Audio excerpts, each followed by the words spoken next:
دا یو نظم تورې او د قلم خپله منچې لانجه ده. په دې ما یو نظم لیکلی ده. هغه قلم خپله فضایل بیانوي، توره خپل فضایل بیانوي. فیصله په تاسو ده. د تورې او د قلم په منځ کې جوړه معامله شوه. د تورې د قلم په منځ کې جوړه معامله شوه. حیران ورته ولاړم څه عجبه تماشه شوه. قلم ورته ویل چې له ازله تر قیامت هر څه مې دي لیکلي چې محفوظ دي سلامت. تقدیر زما غلام دی، زه بادشاه د کائنات یم. زه مهر لګېدلی په حیات او په ممات یم. هر دور کې وګوره زه سرخیز د معرفت یم. زه درس یم د مینې، زه پیغام د قوت یم. او زه سترګې د انسان یم، او زه ژبه د انسان یم. زه عقل د انسان یم، او زه پوهه د انسان یم. زه هر ځای مکتبونو کې په لاس کې د طالب یم. انسان نه هم زه مخکې پیدا شوی یم، نایب یم. او چې خپل مې چیرې نه کړي به ټول عمر جاهل وي. چې خپل مې چیرې نه کړي به ټول عمر جاهل وي. انپړ به وي، په عقل به یې څه کړی کاکل وي. او په ما باندې الله اول لیکلې کلمه ده. په ما باندې الله اول لیکلې کلمه ده. پارشي مولا باندې جوته د ښکاره ده. او شوه توره په خندا ویلې بس که نور څه وایې. قلم خپله خبره ختم کړه. شوه توره په خندا ویلې بس که نور څه وایې. چې څه دې راته ووې دغه ښه دي او ښه وایې. اول دې پوهومه بیا به ځان درته ښایمه. د هېڅ خبر نه یې په هر څه دې پوهومه. او دا دومره ډېر چې ودې کړو د ځان راته صفت. راځه چې اوس دې پوه کړم په راز د حقیقت. قلمه ته په لاس کې پیغمبر نیولی نه یې. تر اوسه ته په دغه کیل او کال پوه شوی نه یې. د تا چې کوم مقام دی دا په وجې د احمد دی. په ټولو انبیاو کې سرتاج دی محمد دی. هغه مدام د ټول عمر له تورې سره کار و. قلم یې نه لرلو، تل په لاس ته یې تلوار و. هغه مدام د ټول عمر له تورې سره کار و. قلم یې نه لرلو، تل په لاس به یې تلوار و. قلمه ته او تا علم کې څومره ډېر شیان دي.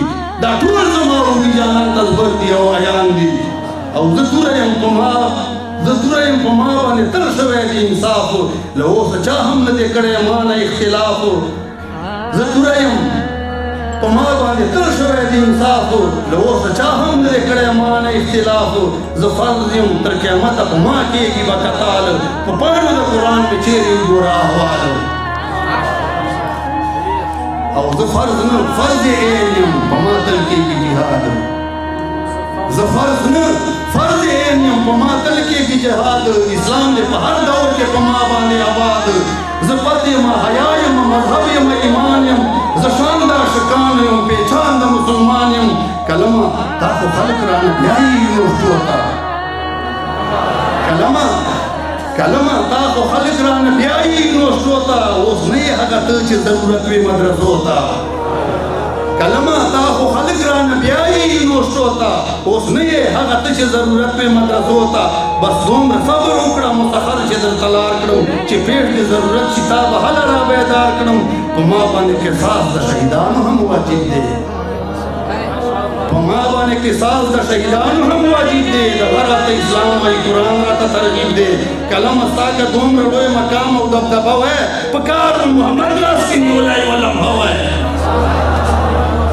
حضور پاک لیکل نه دي کړي. هغه نیو قلم چیرې نه کارولی.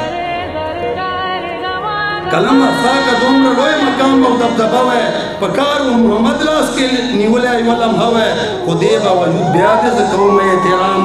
چې لار درته صفا کړم بیا به کړم درته سلام. قلمه ما کې سر او د کوسرا خونې کړې ورانې. قلمه ما کې سر او د کوسرا خونې کړې ورانې. قلمه ما یې خاورو کې کړې دفن اردوګانې. او خبر یې چې زه امن د قرآن د پاک اکبر یم. خبر یې په جهان کې راختلی لکه لمر یم. او خبر یې چې فاتح زه د میوند او د خیبر یم. خبر یې چې په غاړه ګرځولی پیغمبر یم.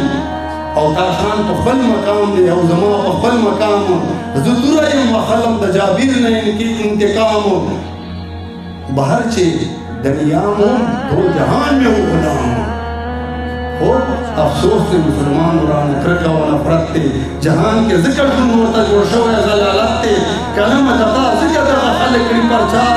تا لاس کې ورکوي اخلي د لاسه تلوار قلم موږ ساتلی نظام په مدرسو کې قلم موږ ساتلی علماو په درسو کې خدا خلک د هغه یونیورسټو ته رانه بیایي طالب لاس کې دی نه مني صلیب سره دې ښایي قلم روشنخیال خلک هم سترګې درته وایي قلم آزادخیال خلک د هر محفل کې ستایي او قلمه دا دې بیایي د یو خواهشیت لا بربندو جنکون او بربندو ریانیت لا کلم ازان ورد گرزوم تل پلاس دا بیر رچ باسم پتا دزڑ بڑاس دا بیر رچ باسم پتا دزڑ بڑاس دیر دیر منو